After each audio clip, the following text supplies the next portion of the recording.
من مورا كأس العالم المغرب غادي يجري أولى مبارياته الرسمية شهر تسعود المقبل في إطار تصفيات كأس إفريقيا لسنة 2027. المجموعة اللي وقع فيها المغرب فيها النيجير، ليسوتو ومنتخب الغابون.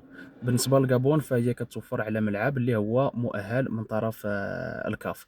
أما منتخب ليسوتو ومنتخب النيجير فهادو ما عندهمش ملعب واحد اللي كيستجب للمعايير ديال الكاف، وبالتالي طلبوا من المغرب انه يجريوا المباريات ديالهم ذهابا وايابا في المغرب كما وقع في التصفيات الماضيه.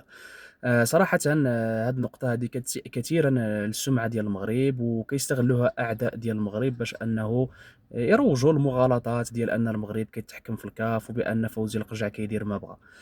داكشي علاش حبذا لو ان المغرب يرفض الطلب ديال المنتخب النيجر ومنتخب ليسوتو، اولا باش انه يوضع حد لهاد الشائعات هادو وهاد اللغط اللي كيديروه الاعداء، وحنا عارفين كاملين شكون هي الدوله اللي كتروج لهاد الشيء.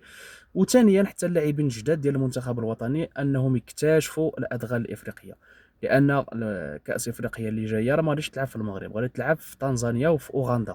وبالتالي فخص ضروري يعيشوا هاد الاجواء ديال الدول الافريقيه، وكيفاش كتمر المباريات في افريقيا ودرجه الحراره اللي كاينه في افريقيا وهذا الشيء كامل.